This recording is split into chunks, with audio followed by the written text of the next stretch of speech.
തിരിച്ചറിയണം. ജനങ്ങളിൽ ആഗ്രഹിക്കുന്നത് അതനുസരിച്ച് ചെയ്തു കൊടുക്കണം കാര്യങ്ങളോ. സാത്താൻ പറഞ്ഞു, യേശുവെ വല്ലാതെ പട്ടിണി കിടന്നല്ലോ, നീ വല്ലാതെ നീ ക്ഷീണിച്ചു, നല്ല വിശപ്പുണ്ടല്ലോ നിനക്ക്, ഈ കല്ലൊക്കെ അപ്പമാക്ക്, നിനക്ക് അതിനുള്ള കഴിവുണ്ടല്ലോ. എന്തെങ്കിലും തെറ്റു പറഞ്ഞോ സാത്താൻ? ഇത്രയും സ്നേഹത്തോടെ ഇത്രയും കരുതലോടെ വചനം കോട്ട് ചെയ്താ സാത്താൻ പറഞ്ഞത്. ഈ കല്ലെല്ലാം അപ്പമാക്കിന്റെ യേശുവെ നിന്റെ പട്ടിണിയൊന്നും അകറ്റ്. തീർന്നില്ല. ഉയർന്നൊരു സ്ഥലത്തെത്തിയപ്പോഴോ ഒന്നാന്തരം ഒരു വാക്യം എടുത്തിട്ട് സാത്താൻ പറഞ്ഞു, നീ മെനക്കെട്ട ഈ പടിയൊന്നും ഇറങ്ങേണ്ട കാര്യമൊന്നുമില്ല. പടി ഇറങ്ങണമെങ്കിൽ മണിക്കൂറുകളിലേക്ക് ഒരു കാര്യം ചെയ്തു, നീ ഒന്ന് താഴോട്ടങ്ങ് ചാടിയെ പോലെ, നിന്റെ കല്ല് പോലും തട്ടുകയില്ല. കാരണം എന്താ? താങ്ങേണ്ടതിന് ദൂതന്മാരെ അയക്കുമെന്നല്ലേ വചനം. വചനം വ്യാഖ്യാനിക്കുന്നവരുടെ കൂട്ടത്തിൽ പൈശാചികതയുമുണ്ട്. വചനം വ്യാഖ്യാനിക്കുന്നവരുടെ കൂട്ടത്തിൽ സാത്താന്യ ശക്തികളും ഉണ്ടെങ്കിൽ ഈ നിർമ്മല വചനത്തിന്റെ ശത്രുക്കൾ ഇതര മതസ്ഥരല്ല. ഇത് കോട്ടിക്കളയുന്ന, ഇതിനെ ദുർവ്യാഖ്യാനം ചെയ്യുന്ന വ്യക്തി ആരാണെങ്കിലും, അത് അച്ഛനാണെങ്കിലും ശരി, മെത്രാച്ചനാണെങ്കിലും ശരി, ഉപദേശിയാണെങ്കിലും ശരി, ഇന്ന മാസ്റ്റർ ആണെങ്കിലും ശരി, ഇന്ന സാറാണെങ്കിലും ശരി, അവരാണ് സത്യവചനത്തിന്റെ ശത്രുക്കൾ. അങ്ങനെയുള്ള ഒരുപാട് ശത്രുക്കളുള്ള ഒരു കാലഘട്ടത്തിലാണ് സഹോദരങ്ങളെ നമ്മൾ ജീവിക്കുന്നത്. അതുകൊണ്ടാണ് ആവർത്തിച്ച് നമ്മൾ ഓർത്തിരിക്കേണ്ട ഒരു വസ്തുത, കർത്താവിന്റെ ദിവ്യ രഹസ്യങ്ങൾ വെളിപ്പെട്ടിരിക്കുന്നത് സഭയ്ക്കാണ്, കമ്മ്യൂണിറ്റിക്കാണ്. അതുകൊണ്ടാണ് പിതാക്കന്മാര് അങ്ങനെ പാടിയത്. കർത്താവിനോട് സംസാരിക്കുവാനായിട്ട് ആഗ്രഹിക്കുന്നുവെങ്കിൽ സഭയിലേക്ക് അവൻ ചെല്ലട്ടെ. എന്താണ് കാരണം? കർത്താവിന്റെ മന്ദിരമാണ് സഭ, കർത്താവിന്റെ ശരീരമാണ് സഭ, അവന്റെ മണവാട്ടിയാണ് സഭ. മണവാട്ടി അവക്ക് എത്ര ശ്രേഷ്ഠമാണ് കേൾക്കുവാൻ തന്നെ. മണവാട്ടി എന്ന് കേൾക്കുമ്പോൾ നമ്മുടെ മനസ്സിൽ ഓടിയെത്തുന്ന ഒരു ചിത്രമുണ്ട്. സർവാഭരണങ്ങൾ അണിഞ്ഞൊരുങ്ങി നിൽക്കുന്ന നിർമ്മലയായ ഒരു കന്യക, നിർമ്മലത്വം നൈർമല്യം തുളുമ്പുന്ന ഒരു യുവതി, അതാണ് ഒരു മണവാട്ടി. സഭയെ കുറിച്ച് പറയുന്നത് എന്താണ്? കർത്താവിന്റെ മണവാട്ടിയാണ്. അങ്ങനെയാണെങ്കിൽ ഈ മണവാട്ടിയുടെ സൗന്ദര്യത്തിനുള്ള ഘടകങ്ങൾ ഏതാണ്? ഈ മണവാട്ടിയുടെ സൗന്ദര്യവർദ്ധന വസ്തുക്കൾ എന്തൊക്കെയാണ്? ഒരുപാട് കോസ്മെറ്റിക്സ് കിട്ടുന്ന ഒരു കാലമായി അല്ലേ? സൗന്ദര്യം വർദ്ധിപ്പിക്കാനായിട്ട് ഒരുപാട് സാധനങ്ങൾ കിട്ടും. എന്താണ് സഭയുടെ സൗന്ദര്യത്തിന്റെ രഹസ്യം? സഭയുടെ സൗന്ദര്യം എന്താണ്? എന്റെ എളിയ ചിന്ത, സഭയുടെ സൗന്ദര്യം അതിലനുഷ്ഠിക്കപ്പെടുന്ന കൂദാശകളാണ്.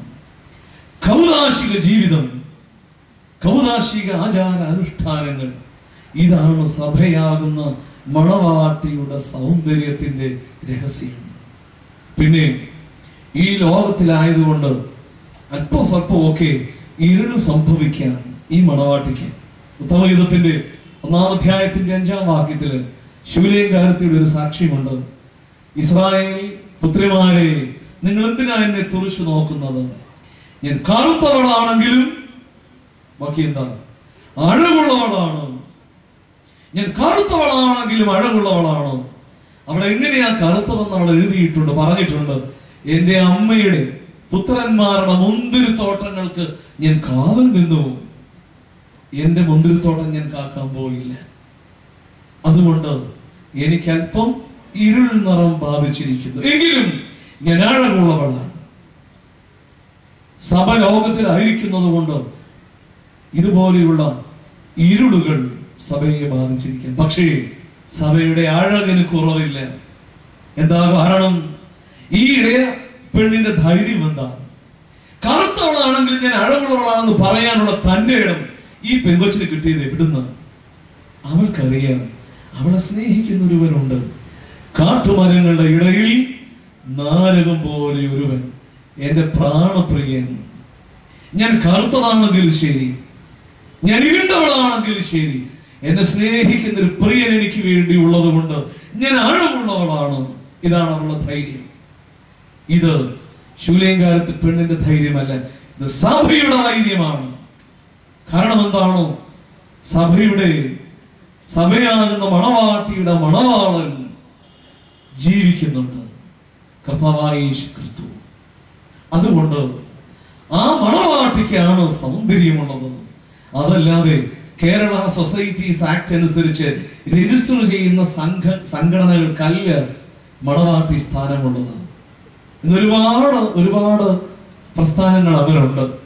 TV ഓൺ ചെയ്താലും നമുക്ക് കാണാമല്ലോ അങ്ങനെയുള്ള സംഘടനകളുടെയൊക്കെ പേരുകൾ. വലിയ വിരുന്നുകൾ അവരൊക്കെ, ഇന്ന വിരുന്ന്, ആ വിരുന്ന്, ഈ വിരുന്നെല്ലാം എന്താ? കേരളത്തിലെ സൊസൈറ്റീസ് ആക്ട് അനുസരിച്ച് രജിസ്റ്റർ ചെയ്തിരിക്കുന്ന സംഘടനകളാണ്. ഞാൻ കുറ്റം പറയാൻ നിൽക്കുകയാണെന്ന് നിങ്ങൾ കരുതരുത്. ഇത് കുറ്റം പറച്ചിലല്ല,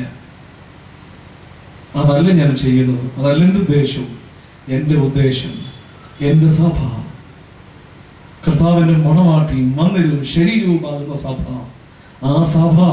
ആ സഭയുടെ യഥാർത്ഥ രൂപം, അതിന്റെ സൗന്ദര്യം, അതിനെ വികലമായിട്ട് ചിത്രീകരിക്കുമ്പോൾ സാധാരണ വിശ്വാസികൾ, സഭയുടെ മക്കള് ഈ തെറ്റിദ്ധാരണയുടെ അടിസ്ഥാനത്തിൽ ഇങ്ങനെയുള്ള സൊസൈറ്റികളിലേക്ക്, കേരള സർക്കാരിന്റെ ആക്ട് അനുസരിച്ച് രജിസ്റ്റർ ചെയ്തിരിക്കുന്ന സൊസൈറ്റികളിലേക്ക് പോയിട്ട് ഇത് മണവാട്ടിയാണെന്ന് പറയുമ്പോൾ അതുകൊണ്ടുള്ള വേദന കൊണ്ട് പറയുകയാണ്. ഈ പറയുന്ന വിരുന്നുകൾക്കൊന്നും മണവാട്ടി എന്നുള്ളൊരു സ്ഥാനം കിട്ടുകയില്ല. കാരണം മണവാട്ടിയാകണമെങ്കിൽ അവളുടെ സൗന്ദര്യത്തിന് വേണ്ടിയിരിക്കുന്ന കർത്താവിന്റെ ശരീരരക്തങ്ങൾ ഉൾപ്പെടെയുള്ള കൗതാശികത അതിനുണ്ടാവണം. അതുകൊണ്ടാണ് പിതാക്കന്മാര് സംശയമില്ലാതെ എഴുതി വെച്ചിരിക്കുന്നത്. വിശ്വസിച്ച ആളുകള്, സ്നാനമേറ്റ ആളുകള് ദിനം പ്രതി സഭയോട് ചേർന്നിരുന്നു. ആ വാക്കാണ്, സഭയോട് ചേർന്നിരുന്നു. ഇതാണ് കമ്മ്യൂണിറ്റി. അതുകൊണ്ട് ഓർക്കേണ്ടത്, എന്നെയും നിങ്ങളെയും വിളിച്ചാക്കിയിരിക്കുന്നത് ജനക്കൂട്ടത്തിന്റെ ഭാഗമാകുവാനായിട്ടല്ല. ജനക്കൂട്ടത്തിന്റെ ഭാഗമാകുവാൻ ശ്രമിക്കുമ്പോൾ ഒരു വലിയ പിൻബലം ഉണ്ടായേക്കാം. കാരണം അംഗസംഖ്യ ഏറെ. 2, ജനക്കൂട്ടത്തിന്റെ ഭാഗമാകുവാൻ ആഗ്രഹിക്കുമ്പോൾ നമ്മുടെ കേവല ബുദ്ധി കൊണ്ട് അനേക കാര്യങ്ങളെ വിശകലനം ചെയ്യാൻ സാധിച്ചേക്കാം. 3, ജനക്കൂട്ടത്തിന്റെ ഭാഗം ആകുവാൻ ആഗ്രഹിക്കുന്ന സന്ദർഭങ്ങളിൽ ജനക്കൂട്ടത്തിന്റെ ആഗ്രഹം അനുസരിച്ച് പ്രവർത്തിക്കുന്നവരെ അവിടെ കണ്ടേക്കാം. പക്ഷേ വെളിപ്പെടാത്തൊരു രഹസ്യമുണ്ട്, സ്വർഗീയ രഹസ്യം. ആരാണ് ഈ നസറേത്തുകാരൻ? അവനെ തിരിച്ചറിയണമെങ്കിൽ ഈ സംഘത്തിലേക്ക്, ഈ കമ്മ്യൂണിറ്റിയിലേക്ക്, സഭ എന്ന സംഘത്തിലേക്ക് വരേണ്ടിയിരിക്കുന്നു. അതുകൊണ്ട് ഒരു വിശ്വാസിയുടെ അസ്തിത്വം സഭയിലാണ്. ഞാൻ ആയിരിക്കുന്നതും ആകുന്നതുമെല്ലാം സഭയിലെ അംഗമായതുകൊണ്ട് ഞാൻ എന്റെ സഭയ്ക്ക് ഇതരനായാൽ ഞാൻ ഒന്നുമല്ല. ഞാൻ ധരിച്ചിരിക്കുന്ന വേഷം, എനിക്ക് നൽകിയിരിക്കുന്ന കൃപാവരങ്ങൾ, എനിക്ക് നൽകിയിരിക്കുന്ന താലന്തുകൾ, അതെനിക്ക് വേണ്ടിയല്ല.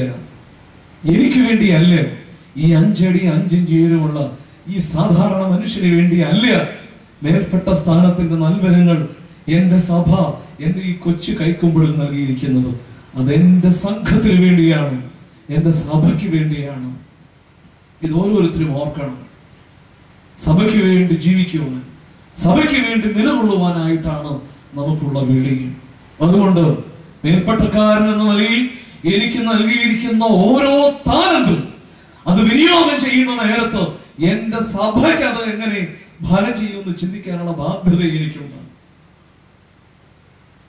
ഞാൻ അത്രയും പറഞ്ഞ് തന്നെ അവസാനിപ്പിക്കുകയാണ്. പട്ടം കൊടുക്കാൻ എനിക്ക് അധികാരം സഭ തന്നിട്ടുണ്ട്. മേൽപ്പട്ടക്കാരനാണ്. പട്ടം നൽകാൻ സഭ എനിക്ക് അധികാരം തന്നിട്ടുണ്ട്. പക്ഷേ അതിന്റെ അർത്ഥം എന്താ? തോന്നിയതുപോലെ കാണുന്നവർക്ക് പട്ടം കൊടുക്കാൻ എനിക്ക് അധികാരം കിട്ടിയെന്നാണോ? എന്റെ സഭയ്ക്ക് വേണ്ടി എനിക്ക് നൽകിയിരിക്കുന്ന താലന്തുകളുടെ വിനിയോഗം, ആ വിനിയോഗം നടക്കേണ്ടതോ എന്റെ സഭയ്ക്ക് വേണ്ടി, ഈ സംഘത്തിൽ, ഈ സമൂഹത്തിൽ. ചെറിയ ഉദാഹരണം പറഞ്ഞു എന്നേ ഉള്ളൂ. അതെനിക്ക് തന്നെയല്ല, നമുക്ക് ഓരോരുത്തർക്കും, ഏതൊരു പുരോഹിത സ്ഥാനിക്കും, ഏതൊരു അൽമായ വിശ്വാസിക്കും നൽകിയിരിക്കുന്ന താലന്ത് വ്യക്തിപരമായി തോന്നിയതുപോലെ ചെലവഴിക്കാനല്ല. പിന്നെയോ എന്നെ ചേർത്തിരിക്കുന്നത്, ഞാൻ ചേർന്ന് നിൽക്കുന്നത്, ഞാൻ ആയിരിക്കുന്നത് എന്റെ സഭയിലാണ്. ഞാൻ ആ സംഘത്തിലൂടാണ് കർത്താവിനെ അറിയുന്നത്. അതുകൊണ്ടാണ് ഓർത്തഡോക്സ് വേദപുസ്തക വ്യാഖ്യാന രീതിയിൽ ഓർത്തഡോക്സ് ബിബ്ലിക്കൽ ഹെർമന്യൂട്ടിക്സ് വേദപുസ്തക വ്യാഖ്യാന ശൈലിയെ കുറിച്ച് പറയുന്നിടത്ത് വളരെ അടിവരയിട്ട് പറഞ്ഞൊരു ഒരു ആശയമുണ്ട്. ദൈവത്തിന്റെ വചനത്തെ വ്യാഖ്യാനിക്കുവാൻ അധികാരമുള്ളത് ആരാണ്? നമ്മുടെയൊക്കെ ധാരണ വ്യക്തികൾക്കാണെന്ന്. അല്ല, ഇത് വ്യാഖ്യാനിക്കുവാൻ അധികാരമുള്ളത് സഭയ്ക്കാണ്. സഭയ്ക്കാണ് അതിനുള്ള അധികാരം.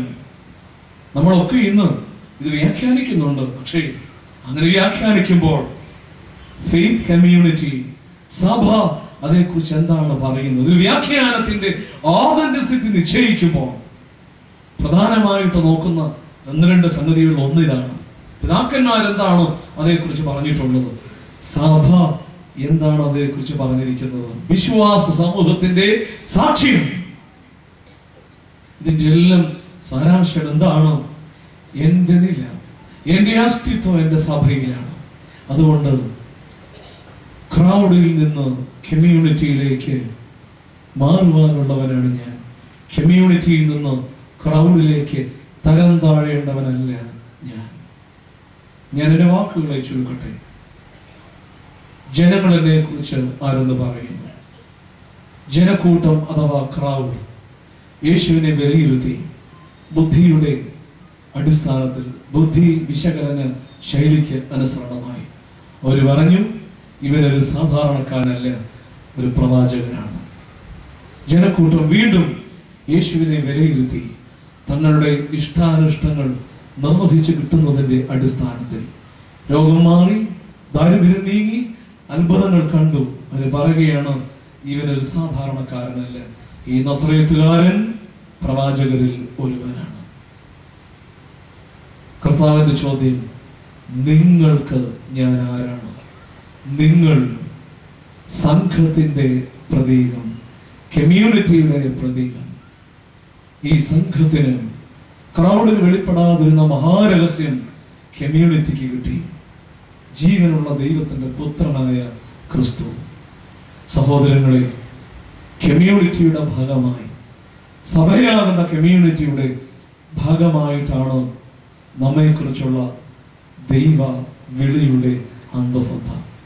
അങ്ങനെയെങ്കിൽ ക്രൗഡിലേക്ക് അതപ്പതിക്കാതെ കമ്മ്യൂണിറ്റിയുടെ അസ്തിത്വം, സഭയുടെ അസ്തിത്വം തന്റെ കൂടി അസ്തിത്വമാണെന്നും, സഭയിലൂടെയാണ് ഞാൻ എന്റെ കർത്താവിനെ ആരാധിക്കുന്നത്, സഭയിലൂടെയാണ് ഞാൻ എന്റെ കർത്താവിന്റെ അടുക്കൽ ചെല്ലേണ്ടത്, സഭയിലൂടെയാണ് ഞാൻ എന്റെ കർത്താവിന്റെ സൗന്ദര്യം കാണുന്നത്, സഭയിലൂടെയാണ് ഞാൻ എന്റെ കർത്താവിനെ സ്നേഹിക്കുന്നത്, സഭയിലൂടെയാണ് ഞാൻ എന്റെ കർത്താവിനോട് നിരന്തര ബന്ധം പുലർത്തുന്നത്. ഈ ഒരു ധൈര്യം, ഈ ഒരു വിശ്വാസം കൂടുതൽ ശക്തിപ്പെടുത്തുവാനായിട്ട് ശ്രദ്ധിക്കുക.